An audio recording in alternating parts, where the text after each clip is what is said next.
Ladies and gentlemen, welcome back to the Gigi Report.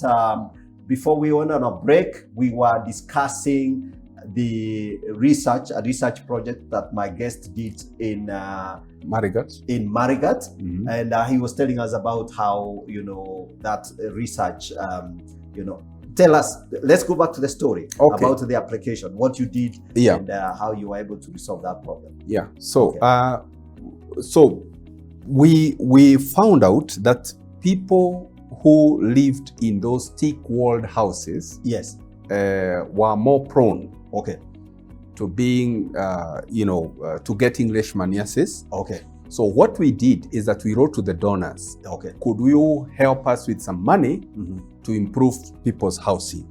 And we did that. All right. And there was significant reduction in the number of sandflies that then would collect in somebody's home. Then we went further after that, because your question was, how does research impact on policy? Exactly. So we went further and found out that if a homestead has animals, specifically goats, the sandfly would like actually to bite the goat, would like to get a meal from the goat, rather than human.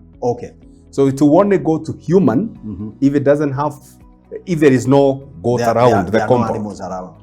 So we found out that if we gave people some goats, then it would act as a buffer. You would build a buffer zone for the human, that they would finally not get bitten by this sandfly. So we wrote to the same donor. We did this project over 3 years. And we saw significant reduction in the number of sandflies that would then catch in somebody's home for those who had goats around and they had improved housing. In other words, that's now science.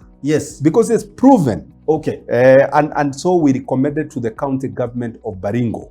And they were to take up that and see how they can continue improving people's housing and even giving them, livestock, especially goats. Because beside the income bit, it's also helping in this health issue. So policy, is supposed to be driven by serious research, statistics. And I think I like what you're describing, and that must have been a very interesting study. And for those who are listening to us, who are who are students, they are studying. Maybe you could describe a little bit more. How the study variables were like, because you've mentioned there was the presence of animals. And then there was the housing. Without necessarily going to the very deep technical aspect. So how did you, what were the questions you were asking and the variables? And was it easy to analyze that data? It wasn't easy, but it was not impossible. So we started off, maybe just to get us started.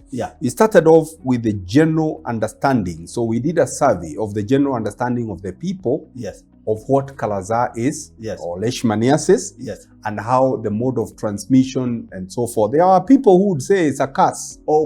It's witchcraft. And things like those. But it's far from that. You are bitten by this sandfly and it has the disease vector. It has nothing to do with witchcraft. And so if we can shield you away from being bitten, you're not going to get leishmaniasis. So we did that. Knowledge and attitude. What do you know about this disease? So we went through the education phase and so forth. Now, since we had people who have studied science, I'm not a scientist.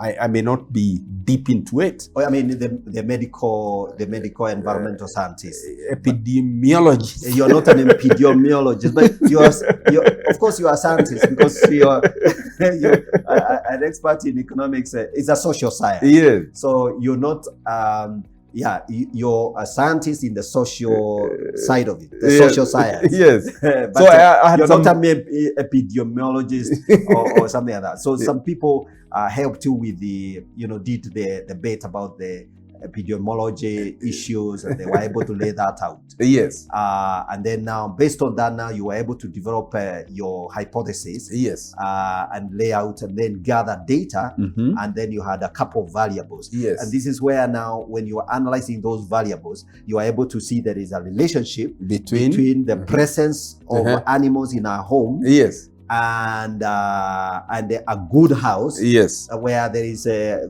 good some animals, yep, and a good house, yes, or rather at least not the stick-built house, yes.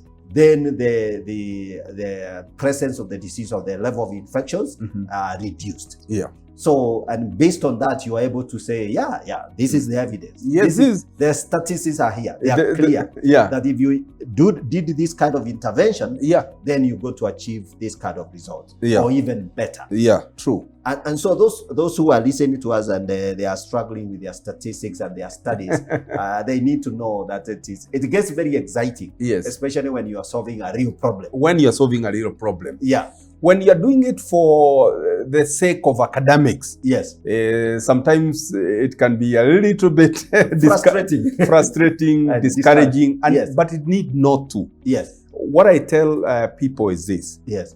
You are not going to avoid statistics at all. Yes. Statistics has a way of finding its way back. Yes. And will catch you. Yes. And let's think about it. Don't think about the complicated statistics. Yes. Actually, each one of us, educated, not educated, we use statistics in our daily life. That's true. If I go to a shop here and I want to buy an item, I will ask myself, so what is the price? Have I seen this particular good in another shop, and what was the price there? Yes. And that's data, that's statistics. And I'll make a decision on the basis of that set of information. So that set of information that I have. Exactly. So statistics does not have got to be intimidating. Yes. Nor we make use of it in our daily lives. That's true. That's true. That's true. Because I think a lot of students get discouraged. Yeah. A lot of students find it so difficult. And I want to ask a more specific question. Yeah. We've seen now the link between statistics, the studies, and how that influences policy. Yeah. Baringo County. Now at least you had something to a policy direction to give to Baringo County. Yeah. Yeah. True. Now, do you think that the academy is doing enough? You are a member of the academy. By academy, we mean a member of the, the faculty. Yes, the people who teach students. Yeah. So those are the academy. Yeah. Do you think that the academy is doing enough to really, encourage and build capacity, sufficient capacity in the area of research? My answer is yes, with a bit of challenge. Yes. But each university is doing the best that it can. Yes. Because it's for its own survival. Okay. Yeah, universities have to survive. A university is about teaching, research, and community service. Okay. So if you are not doing research, you're not a university. Okay. So every university is trying its best, with of course the limitations that there are. Okay. Some of them that could be actually financial, largely financial, and you have some other challenges which could be technical and so forth. Yeah. But I want to admit that each university is trying. You'll see conferences being done, you see workshops being done, postgraduate students being encouraged to publish their work and so forth, and to do it at the highest level that they can, and so forth, so that we can push the research output that is coming out of our country, out of our universities. We want to push it high. We want to be quoted. Yes. And by the way, that's the same thing that impact on a university ranking. That's true. As you are aware, universities get ranked. And one of the key things is what is the research output? What is being quoted from that particular university? And so I would say universities are doing the best they can with the limitations that there are that could range from financial to technical issues and so forth. But there is a lot of work that is going on. Yeah, that's true. That's true. A lot of work that is going on. A lot of studies that are going on. That said, there are still some bit of limitation. I think I want to highlight recently, and I've just remembered this. Recently, some young man who can hardly speak English concocted a car. I don't know whether you saw it. Is it the BJ something? Yeah, no. BJ. The BJ car. And I kept asking myself why that project did not come out of the university. So that surprised me because I thought the universities are working so hard. There should have been the people to produce the BJ. But it's been produced by a guy who can hardly speak English. So is there a disconnect between what universities are doing, what students do in the university in terms of research and all that, and practical ideas like BJ, or is it that maybe what do you say about that? Yes, for sure. There is always room for improvement. For people coming out of universities. To provide a solution to a practical problem. There is room for improvement. But that's not to say that we don't have a few of those coming out of the universities. There are. But like I said, I think there is room for improvement. Let's solve a particular problem. We want to get, this COVID. So how are the universities, getting involved? Like, for example, you may know that when COVID came and, there is no more learning. Now, universities had got to move very, very fast into e-learning. And which was not very easy for universities. It's not something that you are prepared for.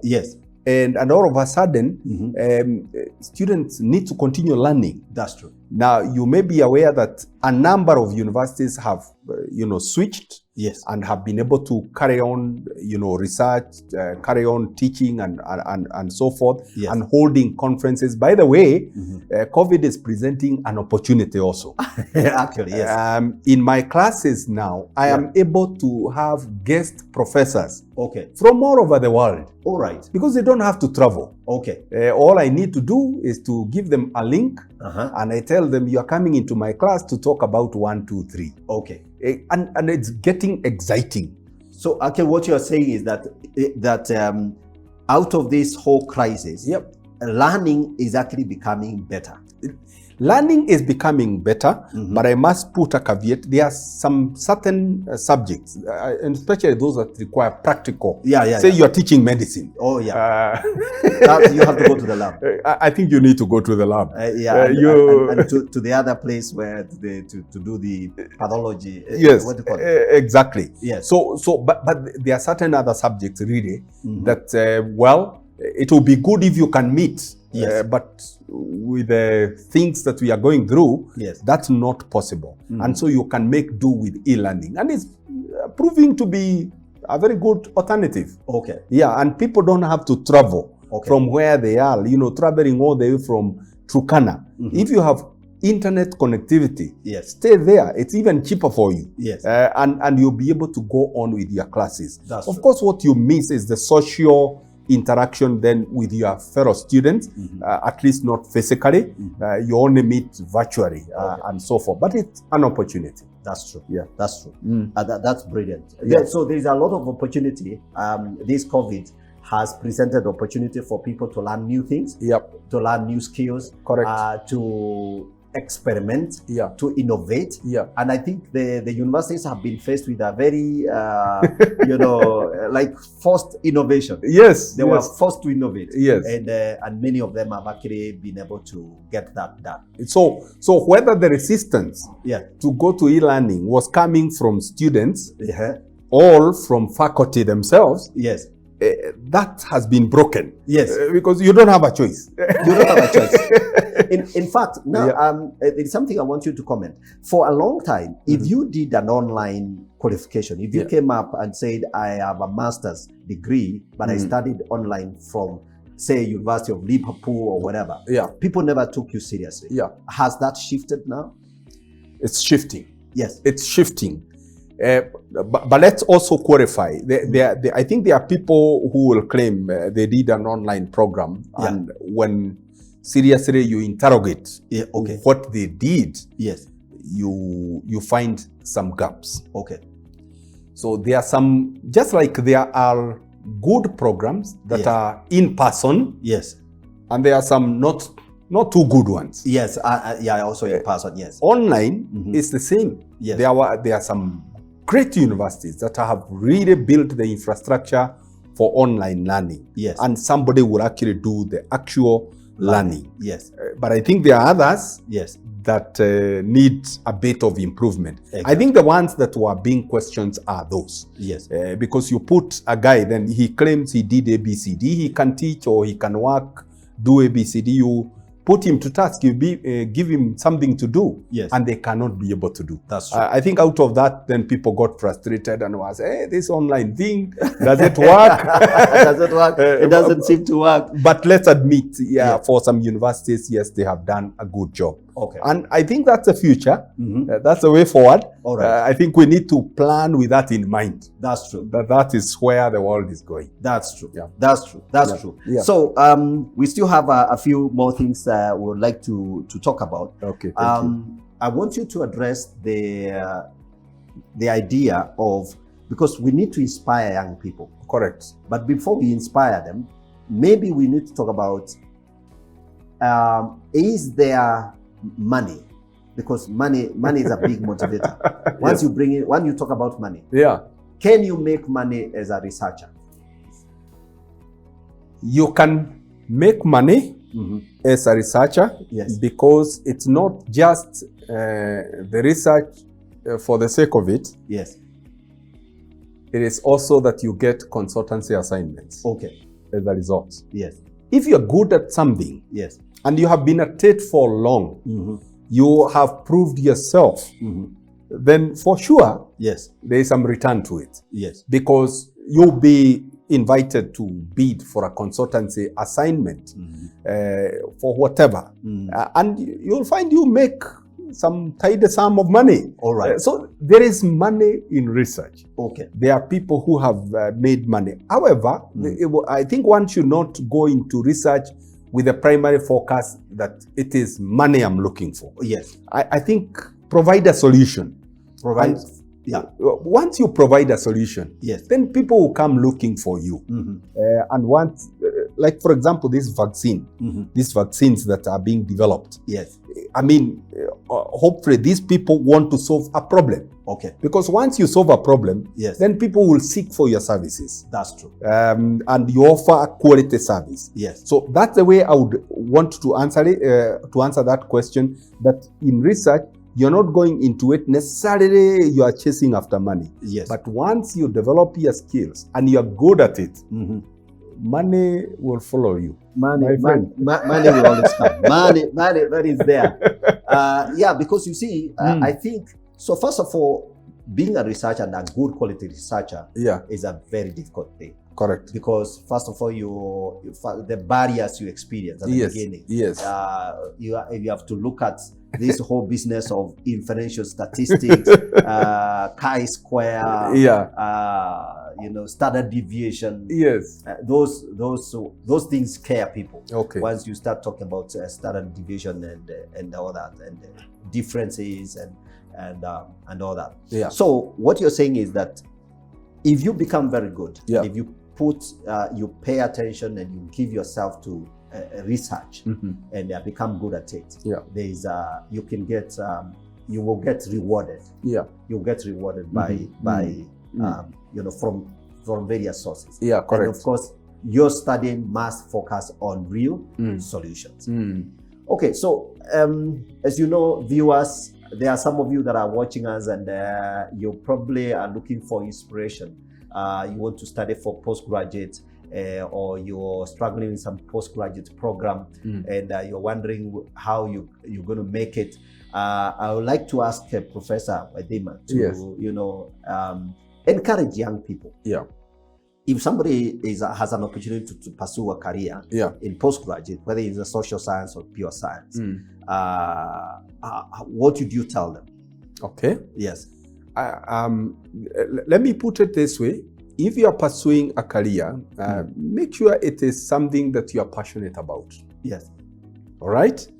You're doing a master's in economics, a master's in this, a PhD in this. Yes. That this is what you would like to do. Okay. And I have seen people do some courses and programs, and finally, they never get to use what they are doing. Yes. Clarify that this is what I really want to do. Okay. Now, once you find what you need to do, okay, put all your effort there. All right. Unlike what you are doing, and explore as much as you can. Exactly. And then go ahead and try and link up with people out there, not just in Kenya, and find out what they are doing in your area. By the way, there are opportunities for scholarship. Yes. But they only come to those who have studied, who have started. Yes. I remember, if I can give my example, I needed to do my PhD research. Yes. It was a very expensive exercise. Okay. But I was fortunate enough. I wrote my proposal and I was able to send it out to people who were giving, research scholarship. Yes. For that particular area of study. Yes. And I was able to get it. Okay. And so forth. So let people not be marooned and cocooned. Yes. And thinking about all their problems. Yes. And so forth. There is solution. There is help out there. There is help out there. If you seek it. If you seek, you shall find. Actually, that's what the Bible says. Seek and you shall find. Yes. Knock and the door shall be opened unto you. But the proposals need to be good. The proposal needs to be good. It needs to be motivated. Okay. And people can see if we fund this, it is offering a solution into this. Okay. That way then people know there is value for the money that they are investing in your research. And there is no shortage of problems that young people can solve. No. We haven't. We are still experiencing so many problems. COVID, who saw COVID coming? Somebody should have been able perhaps to predict that COVID assimilation to say this year COVID will come, and we begin to align ourselves. But it came, boom. Yeah. All of a sudden, everyone. we are disrupted and so forth. Yes. So there are enough problems to solve. There are enough opportunities for young people to get involved and to become good at it. Okay. So finally, because I think that you've done a fantastic job writing a technical book. Yes. And I believe that I can see a lot of formulas here and some data and tables and charts and stuff like that. Yeah. So what would how can somebody who really wants to get moving forward? Yeah. Okay, so first of all, tell us how easy it is to get hold of this, how somebody can get hold of this. Okay. At the moment, you published this book, I think, a few weeks ago. It only came out actually last week. Okay. All right. So how can somebody get this book? Thank you very much, Gigi. So this book is published by CLC Kenya. Yeah. So I want to be grateful. They did a fantastic job. Okay. Just helping me to put this book together. Okay. We are working with a number of bookshops. Yes. To see if we can place this book so that it's easily accessible. Okay. Later on, we will also work to make sure that we can have an online version of it. Yes. So we are working with Textbook Center. Okay. We have not sealed the deal. Yes. But we hope we can be able to place the books there. Okay. We are also talking to University of Nairobi bookshop. Yes. And we hope we can place the book there. In other words, we want to place it in bookshops. Yes. That is easily accessible. Okay. For now, if somebody is interested with a copy, and I would really recommend that they get hold of a copy, they can get in touch with me. I will lead them to the person that they will then get the book from. Okay. Yeah. On the show, there are numbers on the screen. So if you're interested in getting yourself a copy and urgently, you can write or text your request, and then I can link you up to Professor, and he can get you a copy. He can arrange how you can get a copy. True. So look, we have talked many things. Yes. So give us some closing remarks. Really, your journey has been amazing. You have vast experience in teaching, and now you've written a very good book that can help people who are interested in research. So give us some closing remarks. What would you tell viewers who are looking to, for people that are at your level? Yes.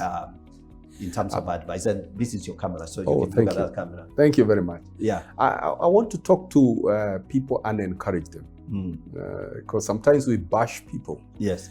For me, is to encourage. Yes. One, you can come out from wherever. Yeah.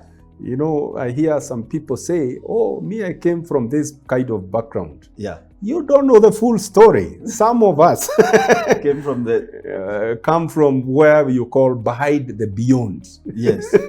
You go to the beyond, then you go behind it. Yes. That's where you'll find where we came from. In other words, there is no limitation. Yes. And we all have a background that sometimes stands in our way. But I think if we are determined and we trust God, it's possible to break that. Yeah. The second thing I would like to say, whatever you find to do it with the whole of your heart. Yes. Don't reserve anything. Do it and apply yourself, and the results will be there. Then thirdly, yes, I want to challenge people who are at my level, especially in terms of age. Yeah. We have done a lot of things, but we need to put them somewhere. In a book. Yes. So I'm challenging my age mates to go ahead and publish something out of what they have been doing over time. There are those of us who have been corporate people, and we require people then to tell us how can you operate at a professional level as a corporate person, and being a good Christian, which we are not ashamed of. Yes. I think very, very important. Let's publish. Let's put things down in a book. We don't want that statement to say that if you want to hide something from people, just put it in a book. No, because they don't read. Yeah, we have to. We have come to the end of the show, and Professor Waithima has been such a blessing. It was really nice to have you here. Thank you. And thank you for those words of advice and a lot of insight. I believe that you have enjoyed the show. Yeah. We look forward to another episode of the Gigi Report. You're welcome. Stay tuned, and God bless you so much. Thank Amen. You. Amen. Thank you.